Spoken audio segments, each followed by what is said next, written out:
আসসালামু আলাইকুম। আজকে আমরা রওনা দিছি তায়েফের উদ্দেশ্যে। আর তায়েফ হইতেছে সৌদি আরবের অত্যন্ত সুন্দর একটা শহর, যে শহরটা মক্কা থেকে 75 কিলোমিটার দক্ষিণে। আর মক্কা থেকে যাইতে সময় লাগে 1 ঘন্টা 30 মিনিট। তো আমরা জুমার নামাজ পড়া খাওয়া দাওয়া করে একটু রেস্ট করে রওনা দেওয়া লাইছি। আমরা তাড়াতাড়ি রওনা দেওয়া লাইছি, কারণ সন্ধ্যা হয়ে গেলে তায়েফের পাহাড়ের সৌন্দর্য উপভোগ করতে পারতাম না। আর মক্কা থেকে তায়েফ যাওয়ার 75 কিলোমিটার রাস্তা জুড়ে আছে গাছপালা বিহীন পাথরের পাহাড়। আর এই পাহাড়ের উপর রাস্তা দিয়ে ওই তায়েফ শহর যাওয়া লাগে। তায়েফ শহরটা সমুদ্র পৃষ্ঠ থেকে 6000 ফুট উপরে। মক্কাতে যখন তাপমাত্রা 40-42 থাকে, তখন নাকি তায়েফে মাত্র 25-26 থাকে। আর এটার প্রমাণ গাড়ির থেকে নামার লগে লগে পাইছি। মক্কা থেকে গরম লইয়া পাতলা পাঞ্জাবি ফেরা তাইফে গেছি। তাইফে গিয়ে গাড়ির থেকে নামিয়া শীতে শরীর কাঁপাকাঁপি শুরু করে দিছি। যাই হোক, আমরা পাহাড়ের আঁকা বাঁকা রাস্তা দিয়ে পাহাড়ের সৌন্দর্য উপভোগ করতে করতে যাইতাছি তাইফ শহর। এই শহরে আমার নবী ইসলাম প্রচার করতে গিয়া সবচেয়ে বেশি নির্যাতিত হয়েছে। এই তাইফবাসী আমার নবীরা সবচেয়ে বেশি কষ্ট দিল। আমার নবী তাইফবাসীর লেগে আলাদা একটা দোয়া করে গেছে, যার কারণে তাইফে ওখানে ফসল ফলাদি ভালো হয়, বিশেষ করে আঙ্গুর, কমলা, আনার। এদের লেগে বলে তাইফ বিখ্যাত। যেই তাইফ নবীরে এত কষ্ট দিল, যেই তাইফের ফলাফাই নবীরে পাথর মারতে মারতে শরীর মবর থেকে রক্ত পর্যন্ত জড়াইলো। আর এই তাইফবাসীর লেগে নবী যে দোয়া করে গেছে, যে দোয়ার সুফল ওহনো তাইফবাসী বুক করতেছে। যাই হোক, তাইফ শহরে গিয়ে আমরা আব্বাস এবং আদ্দাস মসজিদে 2 রাকাত নফল নামাজ আদায় করলাম। আব্বাস মসজিদ আগে এত বড় আছিল না, পরবর্তীতে এটারে সংস্কার করে বড় করা হয়েছে। সংস্কার করে এত বড় করছে যে এক মাথা থেকে আরেক মাথা ভালো করে দেওয়া হয় জানা। আর এই আব্বাস মসজিদ ওই এখন তাইফের কেন্দ্রীয় মসজিদ।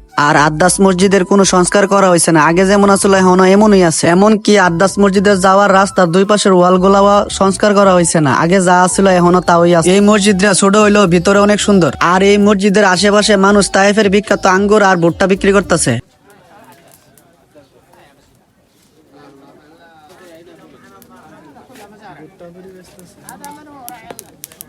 خمسة على جنب خلينا بتدور